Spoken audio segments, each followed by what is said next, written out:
నిజంగా నాతో మాట్లాడాడు. ఆయన ఉపశమనం, ఒక గొప్ప నిరీక్షణ. ఓ అవును, నాకు కూడా ఒక మంచి రోజు ఉన్నాయి, నేను వీటిని అధిగమిస్తాను అని ఒక స్థిరమైన మరి నాకు దేవుడు అంతా కాకుండా అయ్యగారు మంచి ప్రైజ్ అండ్ వర్షిప్, స్తుతి ఆరాధన చాలా బాగా చేశారు. మేము అనేక మీటింగ్లో పెడతారు వాళ్ళు, కానీ మన అయ్యగారు కూడా అలా స్తుతి ఆరాధనలోనే దేవుడు స్వస్థత ఇస్తాం, అద్భుతాలు చేస్తాం. మనం నిర్లక్ష్యం చేస్తాం చప్పట్లు కొట్టడానికి, ఏకీభవించడానికి, కానీ అక్కడే జరుగుతాయి 70%. తర్వాత తగ్గిన 30% వాక్యం ద్వారా, ప్రేమ ద్వారా దేవుడు బయలుపడతాడు. ఇంకా అది ఎంకరేజ్ నేను నేర్చుకున్నా. 2 భుజాలలో విపరీతమైన పెయిన్ ఉండేది, చేతులు ఎత్తి చప్పట్లు కొట్టడానికి వీలయ్యేది కాదు, కానీ దేవుడు మరి ఇంకా అలాగా ఈ 2 విషయాల్లో కూడా చక్కగా పెద్ద మ్యూజిక్ లేకపోయినప్పటికీ, పెద్ద బయట లేదు, ఏం లేదు, కానీ గృహంలో చక్కటి ఆరాధన దేవుని యొక్క వాక్కులు నేను పచ్చకరీతిగా మరి అయ్యగారికి ఎంతగానో మరి వందనాలు తెలుస్తాం. నిజంగా అయ్యగారు, నేను వయసులో పెద్దవాడిని, కానీ అన్ని విషయాల్లో అయ్యగారి పెద్దవాడు, పాస్టర్ గారి పెద్దవాడు. కనుక ఈ విషయాన్ని దేవుని యొక్క వాక్యంలోనికి మనం వెళ్తాం. మనకి ఒక సమయం లేదు. నేను ఒక వాక్యంలో నుంచి మరి ఈరోజు కొరకైనా ఏర్పరచబడిన వాక్యము మనం చదువుకుందామండి. మరి ప్రత్యేక రీతిగా మనం చూసినట్టయితే మరి మరి వర్ధిల్లుట ఏ విధంగా మనం వర్ధిల్లుతాం మన జీవితంలో మనకి ఏముంటుందండి, ఎప్పుడు కూడా వర్ధిల్లాలి మన అనేది మనకు చాలా ఆశగా ఉంటుంది. మనం ఏ విధంగా వర్ధిల్లుట అనగా ఎదుగుదల, అభివృద్ధి పొందాలి, అభివృద్ధి చెందాలి అని మనకు చాలా ఆశ ఉంటుంది కదా. మనం పై స్థాయిలోకి ఎదగాలి కదా, ఇంటర్ నుంచి డిగ్రీకి వెళ్ళాలి, 10th నుంచి ఇంటర్కి కాలేజ్కి వెళ్ళాలి కదా, ఉన్నత పదవులు రావాలి, మనకు ప్రమోషన్స్ కావాలి, జాబ్ రావాలి కదా, అనేక ఆశలు, ఆత్మీయంగా మనం ఎదగాలి అనేది కూడా ఆశ ఉంటుంది కదా. ఏదైనా క్విజ్ కాంపిటీషన్లో పాల్గొని, బైబిల్ క్విజ్లో పాల్గొని ప్రైజులు కొట్టాలి అనేది అనేకమైనటువంటి ఆశలు మనకు ఉంటాయి కదా. ఎక్కడ వేసిన గొంగళి అక్కడనే ఉంటే బాగుంటుందా? బాగుండదండి. ఇప్పుడు మన శరీరం కూడా మనం ఎదగాలి. పొట్టిగా అంతే ఉంటే వాళ్ళకి అయ్యారు కదా, ఎదగాలి ఆశ ఉంటుంది. మరుగుజ్జోలు ఉంటారు, పొట్టిగా ఉంటారు, వాళ్ళకి అంతే. అటుంటే మీరు ప్రయోజనమా? తల్లిదండ్రులకు భారమే, చింతనే, మనకు కూడా ఇంతనే, సమాజానికి కూడా మనకు వీలు ఉంటుంది. శారీరకంగా ఎదగాలి, మరి మానసికంగా కూడా ఎదగాలి. మానసికంగా ఎదగకుండా చిన్నపిల్లల మనసు, పెద్దగా అయ్యేదాకా కూడా చిన్నపిల్లల మనసు ఉంటే అది కూడా పనికిరా, అనిపిస్తుందా? ఏంది పిల్లవాడు వయసు కొద్దీ మన మనసు కూడా పెరగాలి, మన తలంపులు, ఆలోచన. మూడవదిగా మనకు ఆధ్యాత్మికంగా కూడా మనము ఎదగాలి, అభివృద్ధి చెందాలి, వర్ధిల్లాలి. దేవుని యొక్క వాక్యం ఏం చదివిస్తుంది? ఆత్మ వర్ధిల్లాలి, అన్ని విషయాలలో మీరు వర్ధిల్లాలని దేవుని యొక్క వాక్యం చదివిస్తుంది. మొదటి దినవృత్తాంతములు 13-14 వచనంలో మనము చూసుకుందామని ఎవరైనా దయచేసి సహాయం చేయండి. ఒక వచనం, మొదటి దినవృత్తాంతముల గ్రంథము మరి 13-14. మరి దేవుని యొక్క వాక్యంలో ఉంటుంది, ఎవరు ఎలాంటి వారు వర్ధిల్లుతారు, ఏమి చేస్తే మనము ఇంప్రూవ్ అవుతాం, ఏం చేస్తే మనము మన యొక్క జీవితంలో పైకి రాగలుగుతాం. ఇంటిలో అతని కుటుంబము వద్ద 3 నెలలుండగా యెహోవా ఓబేదెదోము ఇంటి వారిని ఆశీర్వదించారు. మొట్టమొదటిగా చూసినట్లయితే మన ఇంట్లో మరి మందసమనగా దేవుడి సన్నిధి, దేవుడు ఉండు స్థలము, దేవుడు ఉండు చోటు.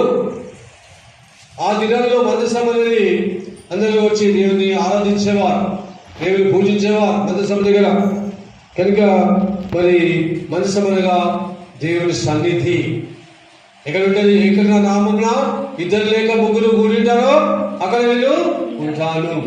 మరి మనం ఎదగాలంటే మొట్టమొదటిది మన ఇంట్లో, మన జీవితంలో ఏది ఉండాలి? ఆరాధన ఉండాలి, స్తుతి ఉండాలి, ప్రార్థన ఉండాలి, వ్యక్తిగత ప్రార్థన, దేవుని యొక్క వాక్యం, దేవునితో మనం గడపాలి. మూడవదిగా సంఘ సహవాసం కలిగి ఉండాలి. ఎదగాలంటే క్రైస్తవ జీవితంలో ఆధ్యాత్మికంగా చాలా దేవుని ఒక వాక్యం ఏం సెలవిస్తుంది, మరి మీరు సమాజముగా కూడుట మానకండి. కనుక మనము ఆసక్తితో రావాలి, ఏదో భారంగా రావద్దు, ఇష్టపడి రావాలి. ఇష్టపడితే కష్టం కూడా ఇష్టంగా మారుతుంది కదా. మరి మారుతుంది. మనం ఏదైనా భోజనం తినాలనుకుంటాం, దూరం పోయినా తినేసి వస్తాం. ఏదైనా వస్తువు కావాలనుకుంటాం, మనము కష్టపడిగా అది సంపాదించుకోవడానికి మనం ప్రయత్నిస్తాం. టీవీ కావాలనుకుంటాం, ఎంత కష్టమైనా చిత్తో ఏదో వేసి దాన్ని సంపాదించుకుంటాం. కానీ మనకి ఏముండాలి? మనకు ఆశ ఉండాలి, కోరిక ఉండాలి, దేవుని మీద ఇచ్చ ఉండాలి, దేవుని స్థానానికి వెళ్ళాలి అని మనకు ఆశ ఉంది. చూసినట్లయితే దేవుని మన దేవుని యొక్క మందస్సము అక్కడ మరి 3 మాసములు ఉండగా ఉపయోగం ఇంటి వాడు మన జిల్లా. మరి దేవుడు ఉంటే మనకి ఏమైనా తక్కువ అవుతుందా? దేవుడు మన దగ్గర ఉంటే మనకి ఏం తక్కువ కదా. దేవుడే మనకు ఉండగా, దేవుడు మన పక్షంగా ఉండగా మనకు విరోధి ఎవరు? దేవుని సన్నిధి ఉంటే మనం ఏది కూడా చేయలేము.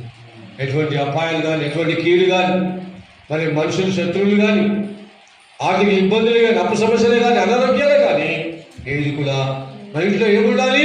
ఫ్యామిలీ ప్రేయర్ ఉండాలి, కుటుంబ ప్రార్థన మన ఇళ్లలో ఉండాలి. అప్పుడు a family prayers together, stays together. ఏ కుటుంబం అయితే మరి కుటుంబ ప్రార్థన కలిగి ఉంటుందో ఆ కుటుంబం నిలుస్తుంది. సోదరులో, బాధల్లో, ఇరుకుల్లో, ఇబ్బందుల్లో ఏముండాలి? మన పిల్లలకు, మన కుటుంబానికి, మన కుటుంబంలో దేవుని సన్నిధనగా కుటుంబ ఆరాధన ఉండాలి, కుటుంబంలో ప్రార్థన ఉండాలి, వాక్యం చదవాలి, పిల్లల చేత చదివించాలి, మనము చదవాలి. మరి ఒకవేళ మన ఇంటి యజమాని మరి పనుల మీద దూరమైన తల్లి బాధ్యత, తల్లి కూర్చోబెట్టి, పిల్లలు కూర్చోబెట్టి మరి మాదిరికరమైన పిల్లలుగా మనం ఒక భక్తిలో వాళ్ళని నడిపించగలుగుతాం. దానికి ఏమైనా ఖర్చు అవుతుందా? డబ్బులు ఏమైనా అవుతాయా? పిల్లలను ఎంకరేజ్ చేయాలి. రోజు ఒక అధ్యాయం చదవాలి, ఒకరికి పిల్లలకు ఇవ్వాలి. ఈరోజు నువ్వు నడిపి చిన్నప్పటి నుంచే లీడర్షిప్, నాయకత్వము, విలువలు నేర్పించాలి ఇంట్లోనే. అప్పుడు సమాజంలో వాళ్ళు పెద్దగా నడిపించగలరు. ఇలాంటి స్టేజ్ మీద మా ఇంట్లో ఎడతెగక ప్రార్థన సాహసం కూడిక మా నాన్న మాకు నేర్పించింది. ఆస్తి అంతస్తు సంపాదించలే కానీ మరి ఎక్కువగా దేవుని సన్నిధానంలో ప్రతి 4-5 గంటలకే నేర్పేవాడు. మరి ప్రార్థన కూర్చోబెట్టాం. ఈ విధంగా అందరి చేత ఒక్కొక్క వచ్చాం, 2 వచ్చాం, 3 వచ్చాం చదివించేవాడు. దేవుని మందిరం ఉన్నందుకు దావీదు ఓబేదేదోము ద్వారా మనకులుగా, దావీదే కాదు మరి ఓబేదేదోము కాదు, దావీదు కూడా ఆశ్రయించబడ్డారు. మరి ఉండేవాడు మరి ఆయనకు కుమారులు కలిగారు. ఆయనకు కావలసిన ఈవులు, అక్కర్లు అన్ని కూడా దేవుడు ఇస్తాడు. ఎప్పుడు మనం వ్యక్తిగతంగా ప్రార్థన చేయాలి, మనకు కుటుంబంగా ప్రార్థన చేయాలి, సంఘంలో కూడా వచ్చి మన ప్రార్థన సహవాసం ఆరాధనలో మనం పాల్గొన్నప్పుడు తప్పకుండా దేవుడు మనల్ని ఆశీర్వదిస్తాడు.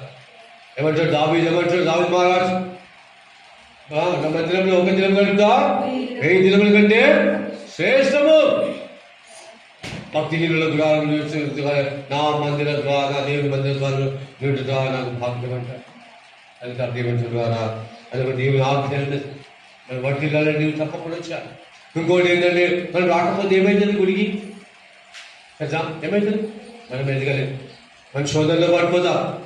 దేవునికి ఏమంటాడు, నాకు వేరుగా ఉండి మీరు ఏమీ కూడా చేయలేరు. శోధనలో పడిపోతాము, మరి చెడు స్నేహాలకు లోనవుతాము, పాపములో పడిపోతాము కదా. నేను కూడా చాలా చిన్నప్పటి నుంచి చాలా రెగ్యులర్గా మా చర్చికి వెళ్ళేవాడు. చర్చి పక్కకి దగ్గర ఇంత దూరం కూడా అన్ని మాకు క్రిస్టియన్ కమ్యూనిటీలోనే ఉన్నాం. క్రైస్తవుల మధ్య హిందువుల ఆచారాలు, హిందువుల ఏమి కూడా మాకు తెలియదు. అది సుమారుగా ఒక 70 ఎకరాల మిషన్ పంపు, 70 ఎకరాల మిషన్ లోపల అన్ని లోపల మరి ఉన్నప్పుడు మరి ఒక సమయం వచ్చింది, ఎవరి వయసుకి వచ్చే వరకు దేవునికి దూరమైన కదా. అయినప్పటికీ ఎప్పుడు చిన్నతనంలో మా పేరెంట్స్ మేము నడిచాం కాబట్టి తిరిగి దేవుడు మళ్ళా తీసుకొని వచ్చాడు. కనుక ప్రేమడు వాళ్ళ పిల్లలకు మనం నేర్పించాలి. బాలుడు మరి నడవలసిన త్రోవలు వారికి నేర్పము, వాడు పెద్దవాడు అయినప్పుడు దాని నుంచి తొలగిపోడు. మనం ఎదగాలంటే మన పిల్లల కుటుంబము. మరి రెండవదిగా మరి ఎవరు వర్ధిల్లుతారు? నీతిమంతులు వర్ధిల్లుతారు. వాళ్ళంటే ఎవరైనా ఆశాపరిచి ఎవరైతే వర్ధిల్లుతారు అది కాదు. మోసం చేసి కూడా పెద్ద పైకి రావచ్చు కానీ తెలుస్తుందా కదా? ఏం చేసిన జక్కయ్య అక్రమంగా ఎంతో ఆస్తి సంపాదించి కానీ నెమ్మది ఉందా? శాంతి ఉందా? లేదు, నిద్ర పట్టదు. మనకు కావాల్సింది ఏంటి? శాంతి, సమాధానం కదా. నీతితో కూడింది కొంచెమైనను మనకు దీవెనకరంగా ఆశీర్వాదకరంగా. వేలు లక్షలు సంపాదించు, మనకు 1,00,000 రూపాయలు జీతం ఉండొచ్చు, కానీ మనకు ఒక 1,000 రూపాయలు 10,000 జీతం ఉన్నాడంటే అందులోనే దేవుడు మనల్ని ఆశీర్వదిస్తాడు. అందులోనే మనకు నెమ్మది కావాలండి జీవితంలో. మనకు శాంతి, సమాధానం. నీతిమంతుడు సమాధాన వృక్షం వల్లే వర్ధిల్లుతారు. అబ్రహాము నీతిమంతుడు కదా, యోబు నీతిమంతుడు, వర్ధిల్లుడా లేదా కదా? మరి వర్ధిల్లుతామని రేవంతుడు కదా. మరి మా విధంగా నోహోవు కూడా తన తరపు వారు అన్నట్లు నిందారహితుడు, నీతిమంతుడు. ఏమంటుంది? వర్ధిల్లాలంటే మనం నీతిని అనుసరించాలి. నీతి అంటే అదేదో కాదు, నిజాయితీ. నిజాయితీ కదా. అంటే మంచిగా బ్రతకడమే, ఒక దూరం అనిపించుకోకపోవడమే నీతి. మరి చెడు లేకపోవడమే. మరి యోసేపు నీతిమంతుడు, మరియా యోసేపు నీతిమంతుడు కనుక నీతిమంతుడికి నీతిమంతుడికి ఆపద తప్పిస్తానని దేవుడు మాటిస్తాడు. సామెతలు 12:13. మరి మూడవదిగా చూసాడంటే యథార్థవంతులు వర్ధిల్లుతారు, నీతిమంతులు వర్ధిల్లుతారు. నీతి అంటే అన్యాయం చేయనటువంటి వారు, నీతి నిజాయితీగా బతికేవారు కనుక. మరి మూడవదిగా యథార్థవంతులు మరి యథార్థంగా ప్రవర్తించే వారికి నేను ఏ మేలు చేయక మానను అంత యథార్థవంతులు మనము వర్ధిల్లాలంటే దాని ఉన్నట్టుగా లోపల ఒకటి బయట ఒకటి ఉంటే అది మనకే మోసం. 2 తలంపులు లోటు. నీ మాట అవునంటే అవును, కాదంటే కాదు అనేది మనం ఉండాలి. అప్పుడు మనం లేకపోతే మోసగాడని పేరు తెచ్చుకోండి. మోసం ఎంతసేపు అండి? చెడ్డ పేరు తెచ్చుకోనికి ఎంత సమయం పడుతుంది? ఎంత సమయం? అదే మంచి పేరు తెచ్చుకోవాలంటే మన లైఫ్ లాంగ్, మన జీవితాల్లో ప్రయాసపడాలి మంచి పేరు కదా. మరి మంచి పేరు సుగంధ తైలం కంటే మంచి పేరు కనుక దేవుడు చూడాలి. మరి యోబు యథార్థవంతుడు, న్యాయవంతుడు, చెడు తలములు విసరించిన వాడు. మరి దేవుడు అతనికి సాక్ష్యం ఇచ్చాడు. దేవుడు అతనికి దేవుడు ఇచ్చిన ఆశీర్వాదం. దేవుడి పరీక్షలో యోబు నెగ్గాడు. యథార్థవంతుడు. 34 ఇచ్చే ఉత్సవాలను దేవుని పట్ల నమ్మకం కలిగిన వారు వర్ధిల్లుతారు. దేవుని పని అంతట్లో మరి నమ్మకంగా ఉండాలి. అపనమ్మకంగా ఉంటే వర్ధిల్లుతామా? మరి ఏం చేశాడు యూదా? అపనమ్మకస్తుడు. డబ్బులు సంచిలో నుంచి యూదా ఇస్కరియోతు దొంగిలిస్తూ వచ్చాడు కదా. దేవుని సమ్మంతా దొంగిలిస్తూ ఉన్నాడు కదా. ఎందుకంటే ధనాపేక్ష సర్వ కీడులకు మూలమని రాయబడింది దేవుని ద్వారా. అటు మూలమును మనము వారంగా మనం ఉండాలని దేవుని యొక్క వాక్యంలో ప్రతి వారం మనం చదివిస్తున్నాం కనుక మనము దేవుడు మరి సాధారణతో సేవకుడైన యోబు విషయం నా ఎందు మరి నమ్మకం కలిగినటువంటి వారు యోబు కనుక మరి దేవుని దాసుడు నమ్మకంగా ఉండాలి. హిజ్కియా దేవుని దృష్టికి నమ్మకంగా ఉన్నందుకు ఏం చేశాడు? 15 సంవత్సరాల ఆయుష్ పొడిగించాడు. మనం ముగించుకుందాం 2-3 విషయాలతో చెప్పి. దేవుని వాక్య ప్రకారం జీవించేవారు వర్ధిల్లుతారు. ఎవరంటే వారు వర్ధిల్లినట్టు అనుకొస్తారు కానీ మరి అది నిలవదండి. అది నిలవదు. ఒక రోజులు మన కష్టాతీతమే మనకు తెలుస్తుంది కదా. అన్యాయంగా సంపాదించింది అన్యాయంగా పోతుంది. హాస్పిటల్కో, రోగాలకో, డబ్బులకో, దేనికో పెట్టాల్సి వస్తుంది మనం అనుకుంటాం. అది కాదండి. మరి దేవుడు కార్యం లేదు. చూసినది పాపము నుండి పారిపోయిన వారు పాపాన్ని ఆశ్రయించుకుంటారు. ఎవరైతే పాపమును ఆశ్రయించుకుంటారో పాపం నుండి పారిపోయితే అప్పుడు మనము వర్ధిల్లుతాం. నిజమైన వర్ధిల్లు. పాపములో ఉంటే మనకు వర్ధిల్లుతా ఉండదు. ఒక్క చిన్న అలవాటు ఉంటే కానీ మన జీవితం అంతా పాడవుతుంది. మరి మరి పాలలో ఒక్క చిన్న చుక్క మరి విషం నుండి ఏమైపోతుంది పాలని తిరిగిపోతుంది. విషంగా ఒక్క తాగుడనే వ్యసనం ఉన్నా, ఒక గుట్కా అలవాటు ఉన్నా, ఒక పాన్ అలవాటు, ఒక సిగరెట్ అలవాటు, తిండిపోతే ఉన్నా మనకు అది ఒక్క లక్ష్యంగా ఒక్క చెల్లవాడు మన జీవితాన్ని అంతా కూడా పాడు చేస్తుంది కదా. అంత పెద్ద చెట్టుకు చెదలు ఏం చేస్తుంది, మొత్తం తినేస్తుంది కదా. ఎంత గింజలు ఉండొచ్చు. దేవుని ద్వారా మనం ముగించుకున్నాం. దేవుని సొమ్మును దేవునికి ఇచ్చిన వారు వర్ధిల్లుతారు. దేవునికి ఇప్పుడు వర్ధిల్లుతారు. నామదినములకు వచ్చినందుకు ఇవ్వలేదు మరి చూస్తాడండి. పాప నుండి ఎవరు పారిపోయాడు? యోసేపు పారిపోయాడండి. ఎవరొస్తుడు పోతిఫర భార్య వచ్చి పారిపోయాడు. వర్ధిల్లాడా లేదా? శోధనకి మనం చూస్తాం. మరి దేవుని సొమ్మును దేవునికి మరి ఇచ్చిన వారు వర్ధిల్లుతారు. మరి చెబుతారు. మరి ఏమంటున్నాడంటే మరి ఆ విధంగా మనము మరి ఎప్పుడైతే దేవునికి ఇవ్వాలి, కైసరుకి ఇచ్చినప్పుడు మనం వర్ధిల్లుతాం. దోసుకో దేవుని సొమ్ము. ఆ విధంగా మనం ఉన్నట్లయితే దేవుడు మనకు మరి మీ కాలంలో రాశాడు కదా, మరి నా మందిరంలో ఆహారం ఉన్నట్టుగా మీరు 10వ భాగంలో అదే తీసుకురండి. ఇచ్చుట పుచ్చుకున్న కంటే ఇచ్చుట జీవనకరం, ఆశీర్వాదకరం. పుచ్చుకున్న కంటే ఇచ్చుట మరి ఇచ్చి ఎప్పుడైతే వాళ్ళకి సహాయం చేసాము మనకు చాలా సంతోషంగా మరి కనుక దేవుడు ఇటు కృపను మనకు అందరికీ దయచేయాలని మనం వర్ధిల్లాలి. దేవుని భయభక్తులో వర్ధిల్లాలి. దేవుని అందరి భయభక్తులో మనం వాడి ఆత్మ మరి ఏమంటుంది, ఆత్మ వర్ధిల్లుతుంది. మీరు అన్ని విషయాలలో వర్ధిల్లాలి, సౌఖ్యంగా ఉండాలని దేవుని చిత్తమై ఉంటుంది.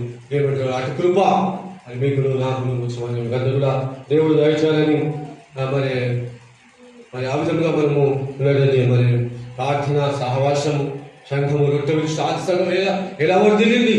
వేల మంది ప్రభు సొంత రక్షకులుగా దేవునిగా అంగీకరించారు. ఎప్పుడు వారు వాక్యమందు, ప్రార్థనందు, రొట్టె విషయందు, సహవాసమందు ఎడతెగగా ఉన్నారు. మనం కూడా ఉన్నారు.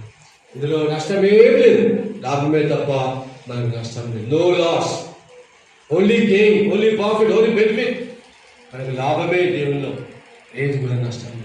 దేవుని నమ్మి మోసపోయిన వాడు ఎవరు లేరు, బాగుపడ్డ వాళ్ళే ఉన్నారు. అనేక ఆశ్చర్య కార్యాలు, అద్భుత కార్యాలు మనం చూస్తూ ఉంటాం సంఘంలో, సమావేశంలో, ప్రేమజుడు వాగా. కనుక ఎటువంటి కృప మనకు దేవుడు మనకు దయచేయాలని అనుకుంటున్నాం. దేవుడు మనం వర్ధిల్లాలి, అన్ని విషయంలో మనం వర్ధిల్లాలి. అనేక విషయం లోకపరంగా కూడా మనం వర్ధిల్లాలి, ఆర్థికంగా కూడా మనం వర్ధిల్లాలి, ఆరోగ్యకరంగా కూడా మనం ఉండాలి. అదే దేవుడి చిత్తమైనది. సైతానుకు వర్ధిల్లా ఇష్టం లేదు. మనం పైకి రావాలని సైతాను మరి శత్రువులు మనుషుల ద్వారా చేస్తూ ఉంటాడు. మన ఇరుగు పొరుగు, మన పాలన ద్వారా అనేక ఇబ్బందులు మనకి ఇస్తారు. అసూయ ద్వారా, ఈర్ష్య ద్వారా, ద్వేషం ద్వారా మనల్ని నెప్పటిగా అట్లా చేస్తూ ఉంటాం. అలా వాటన్నిటిని కూడా దేవుడు విజయం చేస్తాడు. ఎప్పుడు మనకు స్థిరంగా ఉండాలి, విశ్వాసంలో స్థిరంగా ఉండాలి. దేవుడు మనకి ఇచ్చిన రక్షణను కాపాడుకోవాలి. ఎప్పుడు మనం ఉంటామంటే సంఘ సహవాసానికి వచ్చినప్పుడు, మన పరిశుద్ధ సహవాసం చేసినప్పుడే మనం పరిశుద్ధంగా ఉంటాం. చెడు సహవాసం చేస్తే దురలవాటు, దుష్టులు ఆలోచించకుండా నడవక, పాపల మార్గంలో నిలవక అభాసకులు కూర్చుని చదువు ధర్మశాస్త్రం దాన్ని ధ్యానిస్తూ వివాదం దాన్ని ధ్యానించేవాడు ధన్యుడు. కృప దేవుడు బలవంతం కాదు, దేవుడు మనకు స్వేచ్ఛ ఇచ్చాడు. మంచి చెడులు మనకు తెలియజేస్తాడు. అది మన చాయిస్. ఉండమా దేవుడి కృప ఇచ్చిన ఈ సమయం ఇచ్చిన గారికి సంగమాత అనుకున్నాను. దేవుడు మా కొరకు, చెల్లి కొరకు, మా పాస్టమ్మ గారు శైలజ సలోమి గారు, మరి మాది లేట్ మ్యారేజ్, మాకు సంతానం లేదు, 8 years అయింది. మరి ప్రభు చిత్తం మేము ఇచ్చిన ఓకే చెప్పాను. అది ఏ హాస్పిటల్లో కూడా మేము చూపించుకోము, డబ్బులు ఖర్చు పెట్టాము. దేవుని చిత్తం అంటే దేవుని బయట చేస్తాం, ఇచ్చిన సేవ చేస్తాం, ఇవ్వకుండా సేవ చేస్తాం. మీ పిల్లలే మా పిల్లలు అట్లా దేవుడు ఇచ్చారు. సంతోషంగా మా పాస్టమ్మ గారు మరి ప్రేయర్ కావాలి, ప్రేయర్ వారియర్, ప్రార్థన యోధుగా కనుక మరి పక్షంలో ఉన్నా, మరి ఆర్థిక వివాహం కుంగిపోయినా, మరి సైతాన్ని పెట్టినప్పుడు చిక్కుల వల్ల మోసపోయాం. వ్యాపారంలో కొంచెం మోసగించారు. మన వాళ్ళే క్రైస్తవులే మోసగించారు, తెలిసిన వాళ్ళే మోసగించారు.